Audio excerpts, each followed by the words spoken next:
Hello, I'm Ed. I'm Will. And this is the DC Corner. This week we're getting ready for C2E2, so if you notice, new t-shirts.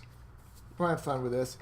But we're talking this week about Convergence, and we're in the second week of it. So we had Convergence number 2. And that's how I feel like Convergence is. And we have some differing opinions on it. It was not a bad issue, but there's a few things where they sort of tried to catch lightning in a bottle and may not have quite succeeded. So we're hit a little bit about that and a couple of the times. TLDR, Telos has weaknesses, Batman and Batman meet each other, it's meh. And here's the deal. If you read Flashpoint, at the end of Flashpoint, one of the most touching scenes in comics history occurred when the Flash delivered Thomas Wayne's letter from the Flashpoint universe to the New 52 Bruce Wayne. It was a very beautiful moment. I didn't even follow that series, but I saw that one scene. I asked for the comic, and I read that, and even without the context of like everything else, that was one of the most touching scenes I've ever seen written. I choked and up. It was just that, and it had that. Even though they finally got to get to talk to each other, but there's still that distance of the letter, and that Thomas wasn't sure if he'd even get to Batman. And honestly, it is one of the most well-written scenes ever in the Bat history, and I gotta say, that is hard to do. It was hard to do. Now, they tried to do it again. Here's sort of the setup. The Earth 2 heroes now finally have something to do. They're fighting against Telos. They do find at least a temporary weakness, which gives you a little hope that they'll be able to eventually defeat him. Big surprise there. I'm sure that spoils it for everybody. But when they sort of split up from that battle, the Thomas Wayne Batman and the Dick Grayson of Earth 2 go to visit the pre-Flashpoint Bruce Wayne. Now, that meeting had not occurred. The letter went to the New 52 Bruce. So in having that meeting, they try to sort of recapture lightning in a bottle there. And it's not a bad scene. It's not. It's but just, it's just nah. not. And also, Dick won't shut up.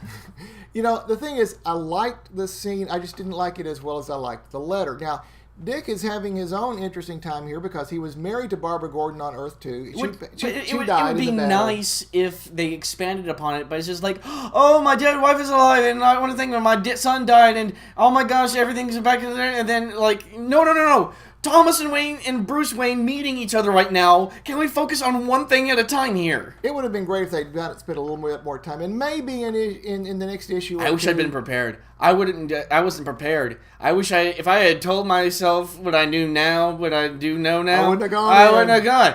But I didn't know. I'm gonna continue telling you how much I didn't know for this obvious setup. At any rate, I would have loved if they'd spent a little bit more time on it. Maybe in a couple more issues they'll come back to this a little bit more. Again, it's not a bad issue. Convergence 2 is actually better than Convergence 1. And I did like I did kind of like the Black Lantern loophole of the Alan Scott power. Where tapping into the power of the planet, which looks like Black Lantern power. That's why I'm calling it Black Lantern power, because it might as well be. Yeah. But it brings to mind that if Alan Scott could disable Telos for just a second using his powers, how come Amazo, Dr. Fate, Parasite, and anybody Mixlick-Piddlick, or the Swamp Thing? Yes, also taps into anybody with nature powers, anybody with energy powers that siphons them. They could easily be ganging up on Telos right now and be winning handily. I think the point here is that no one else has thought of doing it yet. Alan Scott's the first That's one the to try. first thing you think of, though. Well, most of these guys are thinking about fighting Alan Scott, each other. look, Alan Scott has a hammer, and when all you have is a hammer, everything looks like a nail. So you'd think with powers that are similar to, or would have a similar effect to Alan Scott's, would think of it. That when it's their main power, like Parasite or Amazo, that would be their first go-to. And all this leads us into some of the tie-ins this week. Now, it does? Sort of, because you're talking about the characters who could have thought about I need to teach you what segues are, but continue. Well, you're talking about the character who could have thought of something. And unfortunately, they didn't because they're too busy fighting each other. Again, we see in each of the tie-ins, Telos' big speech, which probably is going to be repeated in every book for the rest of the month, where he's telling everybody there can only be one, you're going to fight each other. And if you liked it the first time, how about 28 more times? So we'll see that in every book, but at the same time, you see different reactions to the fights. We looked a little bit at Suicide Squad, which brought together everybody and the original Amanda Waller. It was nice, but it was all set up, and I really wish that, again, when you have a huge event like this, all the setup would have been done beforehand. and I'm just a little impatient with setups right now, especially in this major event. Well, and it does spend a lot of time setting up. Now, the thing is, they're bringing not just the band back together, but they're bringing back the band, everybody who's ever been there. At the end of the book, without spoiling it, there's going to be someone from the other side that's going to turn traitor, but there's also someone on the Suicide Squad side. I've already figured it out. And they haven't revealed who the traitor is. But I've already figured it out. I think you may be right on this one. It's just basic logic, and the only way I could be wrong would be because I have no idea who Mr. Vector is. So we'll see what comes out of it. What was it? Something Vector something? Something like that. But we'll see what comes out of it. It was not a bad book. It was a pretty good tie-in. You looked at another tie-in or two. Yeah, with the Green Lantern one. I gotta be honest, guys. I only did it because I like Parallax's suit. That is awesome. That is one of the more cool suits in the history of comics. It is the best costume design in DCU history. And yes, I realize that's hyperbole, but that it's from my childhood. And honestly, the issue was pretty good at best, but I kind of glazed over it at halfway through. But pretty Parallax pictures. You can't beat that. That was about it. Now, in the early part of that book, Hal Jordan, with the dome over, everybody loses their power. So Hal Jordan reverts back to being Hal Jordan and realizes what he has done as Parallax in killing so many people. Now, here's the thing is, how is it that Star Sapphire can talk to her alternate self, but Hal Jordan couldn't talk to Parallax during that time? Because. I don't know either. But at any rate, I'm just saying, continuity person. He's realizing what he has done. Now, the interesting thing here is you got to remember. Now, what's with the techno apocalypse? Well, here's the thing that gets me. You're talking. Well, let me give you this one real quick, because Parallax in 0 Hour, he had the power to restart the entire universe. Yet he doesn't seem to. I thought Green Lanterns were supposed to stop that above all else. Well, but 0 Hour was a little bit different way back when. He had the power to sort because he was trying to restart everything, and they worked to stop him from doing it.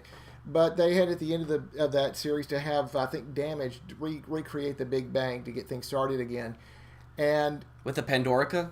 Well, yeah. But the thing is here, he doesn't think about I'm going to end this multiversal threat. He's just thinking about I'm going to win the immediate battle. I'll see what comes out of that. Yeah, but so what was with Techno Apocalypse? With like Techno Granny Goodness? The Electropolis. The Lady Quark thing, it's from a continuity that I didn't really read that much of, to be honest with you. I mean, there's some folks who really like Lady Quark and the rest of that group. I just never was a big fan. And 30 more universes bite the bus. And that's one thing, too. When you've got 50-something universes and 8 issues of Convergence, you're going to see what you predicted. Some universes just going hello and goodbye. Yeah, it's just cheap drama, and I don't like it. Not that it can't be done effectively. It's just that DC isn't doing it effectively, and it's not that. And I'm mad because DC can do better, and it's a disappointment. You know, when you know a large corporation can do better. Now, here's some of the other times. The times were a mixed bag. Justice League International, if you liked the old Bwahaha Justice League of the 90s, that was pretty good. Bwahaha of the 90s. That was what it was called. Of the 90s. Sorry, but... No, that was your age. No. I go way back. At any rate, that Justice League... I mean, like, all I have to do is show you Super Friends. Keith Giffen... Super Friends. Keith Giffen and... That's your generation, not mine. Well, Keith Giffen and Kevin McGuire did a great job with it back in the day. Strangely enough, Keith Giffen did not write this book, although the writers, Ron Mars, did do a great job of bringing that group together. They put Keith Giffen on the Supergirl Matrix. Now, this was, after Crisis on Infinite Earths, there was this pocket universe and an artificial life form that took the form at first of Lana Lang and later of Supergirl and had some similar powers, but some different. Was this Firewing Supergirl? Eventually she became the Firewing Supergirl. They brought her in, but in putting Keith Giffen on her, they gave that... I'm surprised Marvel didn't sue for that. They gave that Justice League International treatment, though, to this Supergirl. So you really had a book that had the original character, but not the original tone. And that was my only complaint about that. But, you know, some of the books were okay. Like I said, the JLI book was pretty good. The Steel book was okay. A mixed bag. Yeah. I have complaints, but I'm not going to air them here. Yeah, I mean, that was the thing. It was a mixed bag, and we'll see what comes out of it afterwards. So, again, if you're looking at the tie-in books, you don't have to buy them all. There's not where they're tied so closely together that missing one means you missed a large chunk of the story. What you need to be looking at is there a character you really, truly love that you really want to see more of? And if there is, grab that book. If not... Like, I mean, that's why the entire reason I went with the Parallax book. So if not, just grab the main Convergence storyline. You'll see where we're heading with this thing. And we'll keep coming back to you week after week with some more updates on where Convergence is going. We're going next week into, I believe, the Crisis on Infinite Earths, or the pre-Crisis worlds, where you'll see a pre-Crisis Barry Allen, the pre-Crisis original Supergirl. And wow, Superman. I can see all of the pre-Crisis I Don't Care? Yeah, but for me, hey, we're hitting my old times here. So you're hitting sort of like Bronze Age into Silver, somewhere in the middle of Bronze Age characters. Yeah. And so for a certain generation... it'll be a cool thing. And I gotta admit, I never saw the original Infinite Crisis, so it'll be interesting to see. So, we'll see how that turns out, but for right now, guys, we're going to let you go. We'll be back later this week from C2E2 with some coverage from the floor, a few interviews, a lot of fun stuff, more t-shirts, and hope you'll be hanging around for it. Thanks a lot, guys.